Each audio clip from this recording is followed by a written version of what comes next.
संधि का मतलब होता है कि दो किसी भी सामग्री के मेल से जब नया एक विचार, नया एक गुण, नया एक प्रॉपर्टी, नए एक सामग्री का जब उत्पन्न होता है तो उनका मेल क्या कहलाता है?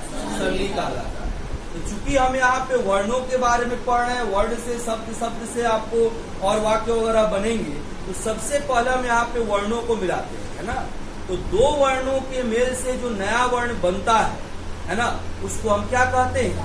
संधि कहते हैं। हम इसको ऐसे भी कह सकते हैं कि दो शब्द आपको दिए जाए, पहले शब्द का अंतिम वर्ण और अंतिम शब्द का प्रथम वर्ण, इन दोनों के मेल से, इन दोनों समीपवर्ती वर्णों के मेल से और एक नया वर्ण जो बनता है, जिससे एक सार्थक शब्द की उत्पत्ति होती है, एक सार्थक शब्द का निर्माण होता है, उसी को हम क्या कहते हैं?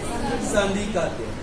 हमेशा इसको ध्यान में रखेंगे कि संधि में क्या होता है, तो पहले शब्द का अंतिम वर्ण और अंतिम शब्द का प्रथम वर्ण का ही मेल होता है। ठीक है, पहले संधि का परिभाषा लिखेंगे, लिखिए, लिखेंगे। दो समीपवर्ती वर्णों के मेल से, दो समीपवर्ती वर्णों के मेल से, दो समीपवर्ती वर्णों के मेल से, दो समीपवर्ती वर्णों के मेल से जो विकार उत्पन्न होता है,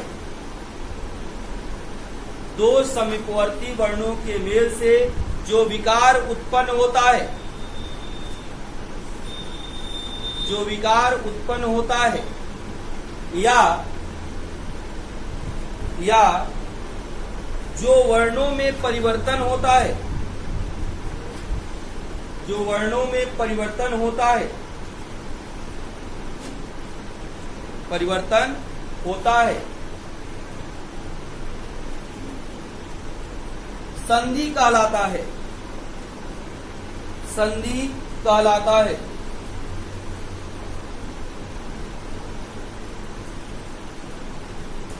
संधि कहलाता है। हो गया, पैराग्राफ चेंज करके लिखिए। संधि में, संधि में पहले शब्द का अंतिम वर्ण, संधि में पहले शब्द का अंतिम वर्ण एवं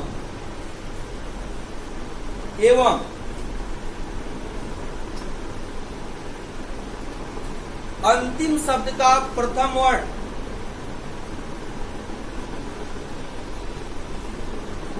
अंतिम शब्द का प्रथम वर्ण संयोजित होता है, अंतिम शब्द का प्रथम वर्ण संयोजित होता है।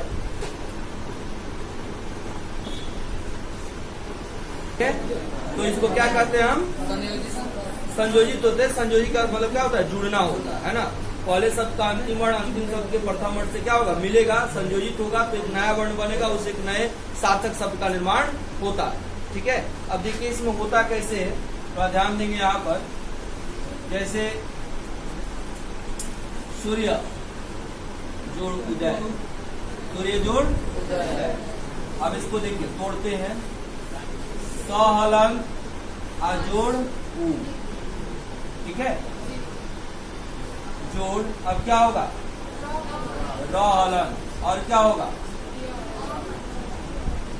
य हलन, और होगा। फिर उसके बाद क्या है? उ जोड़ हलन, जोड़ आ, जोड़ य हलन, जोड़ होगा। अब देखिए आप, इस सूर्य का अंतिम वर्ण कौन हो गया? देखिए अ। अब उदय का प्रथम वर्ण कौन हो गया? उ। अ को उ के साथ मिलाएंगे तो क्या बन जाएगा? उ। अब यह नियम पढ़ेंगे तब पता चलेगा कि वो कैसे बनता है। ठीक है, अभी हम सिर्फ दिखा रहे हैं कि प्रथम शब्द का अंतिम वर्ण अंतिम शब्द के प्रथम वर्ण से कैसे मिलता है। अब यह ओ हो गया, अब मिलाइए सब। स हलन तू सु हो गया, है ना। फिर र हलन य हलन, अब र आधा र है तो यह ऊपर ए पे चला जाएगा। य हलन ओ के साथ मिलेगा तो क्या हो गया? यो हो गया। और आधा रेप हो गया, और फिर द य क्या हो गया, यानी कि सूर्य जोड़ उदय क्या हो गया, सूर्योदय। ठीक है, और देखिए दिव्या जोड़ आकांक्षा, योग विद्यार्थी रहे लोग। ठीक है, द में देखिए द हर्षी है ना, हमको अंतिम वर्ड देखना है। दी हो गया, आधा व हो गया, य हलंत हो गया, आ हो गया। ठीक है, और फिर देखिए आ, और फिर क्या हो गया, कांक्षा। अब देखिए आ जोड़ आ मिलेगा तो क्या हो गया, आ। कहाँ छोड़ दी, कहाँ को छोड़ दी। अब देखिए आप दी आधा व य हलंत के साथ आ मिल जाएगा, ये क्या हो गया बोलिए, दिव्या।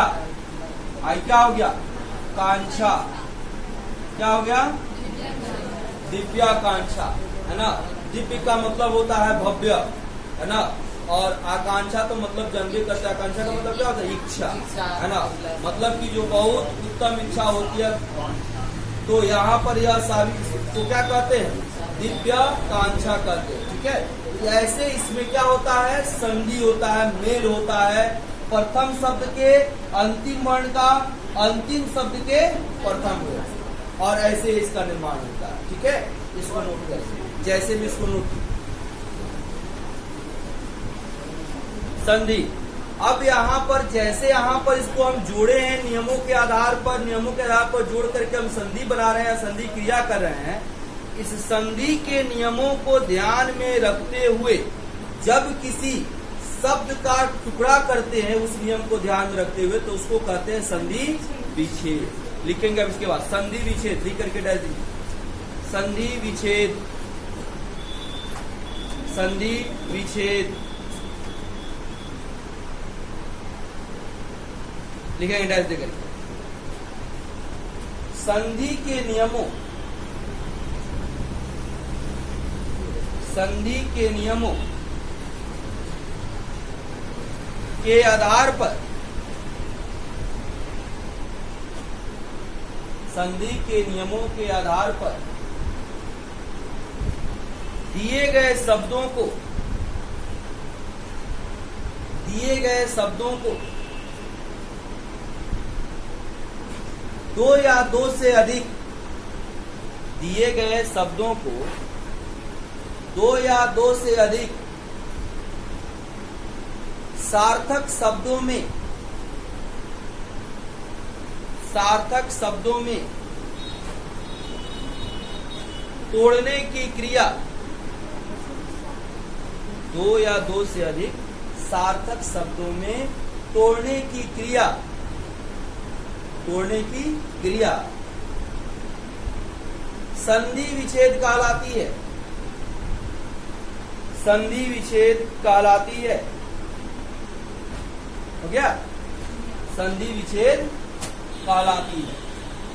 अब देखिए संधि विच्छेद कैसे होगा, जैसे देखिए विद्यालय, क्या लिखे, क्या लिखेंगे इसमें, विद्या जोड़। अब यहाँ पर जो होगा, अब नियम पढ़ेंगे तब यह सब पता चलेगा कैसे संधि होता है। बेसिकली हम लोगों को दो क्वेश्चन दिए जाते हैं, आपके एग्जाम में दो तरह के क्वेश्चन मिलेंगे। जैसे कहेगा कि अ और उ मिलकर के क्या बनेगा, अ और ए मिलकर के क्या बनेगा, इस तरह का दिया जाएगा, माने कौन सा नया वर्ण बनेगा, और दिया जाएगा संधि विच्छेद करने को, कि इसका संधि विच्छेद क्या होगा। बात समझ रहे हैं?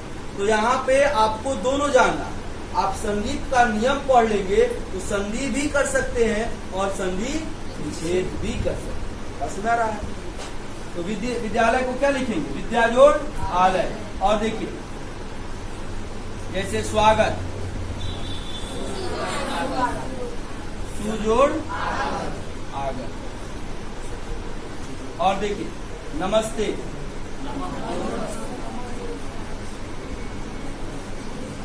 नमा जोड़, हाँ ठीक है। जैसे निर्जन, नी जोड़ है ना। और देखिए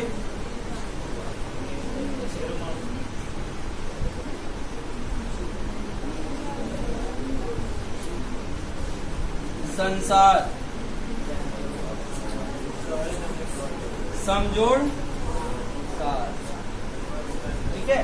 तो इस तरह से हम इसको नियम के आधार पर देखिए, यहाँ पर यह जो है यह स्वर संधि है ना। यहाँ पर व्यंजन संधि एक नहीं लिखे हैं, व्यंजन संधि भी लिख देते हैं। जैसे देखिए दिक जोड़ अन,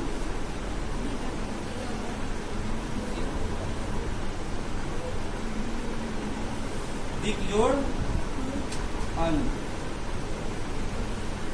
है ना। यानी कि यह स्वर संधि है, यह भी स्वर संधि है, यह विसर्ग हो गया, यह विसर्ग हो गया, यह व्यंजन संधि और यह व्यंजन संधि है। यानी कि संधि के कितने प्रकार होंगे? 3। कौन कौन? स्वर संधि, व्यंजन संधि और विसर्ग संधि, है ना। यानी कि स्वर संधि क्या होता है? तो जब स्वर वर्ण का मेल स्वर वर्ण के साथ हो तो वह क्या कहलाता है? स्वर संधि, ठीक है। व्यंजन संधि क्या होता है? जब व्यंजन वर्ण का मेल स्वर के साथ या व्यंजन के साथ होता है तो उसको क्या कहते हैं? व्यंजन संधि। फिर उसी तरह से विसर्ग का मेल अगर किसी के साथ होगा, यानी कि प्रथम वर्ण जो दिखाई देगा, अगर शब्द का प्रथम वर्ण माने प्रथम शब्द का अंतिम वर्ण अगर स्वर दिखाई दे रहा है तो समझिए वह स्वर संधि है। प्रथम शब्द का अंतिम वर्ण अगर व्यंजन दिखाई दे रहा है तो व्यंजन संधि है। और प्रथम शब्द का अंतिम वर्ण यदि विसर्ग दिखाई दे रहा है तो विसर्ग संधि है। ऐसे आप पहचानते हैं, ठीक है ना। अब स्वर, व्यंजन और विसर्ग कैसे पहचान? विसर्ग तो ऊपर नीचे दो बिंदु होगा तो विसर्ग पहचान लेंगे, है ना। इसके बाद व्यंजन कैसे पहचानेंगे?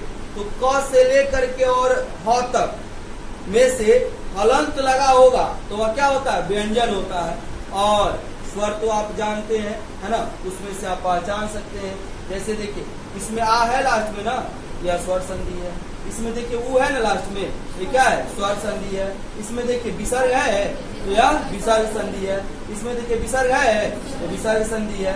इसमें म हलंत है तो देखिए म हलंत के साथ आया ना, यानी हलंत वर्ण दिखाई दे तो क्या होगा? व्यंजन संधि, यह व्यंजन संधि हो गया। इसमें देखिए क हलंत दिखाई दे रहा है, ये क्या हो गया? व्यंजन। बात समझ में आ रही है? कोई दिक्कत किसी को भी? तो इस तरह से हम लोग अभी जाने संधि और संधि विच्छेद। अगले क्लास में हम लोग पढ़ेंगे जो अभी संधि का प्रकार हमने बताया, इन तीनों प्रकार में से सबसे पहले हम लोग स्वर संधि का अध्ययन करेंगे, ठीक है। अगले क्लास से फिर हम लोग पढ़ेंगे।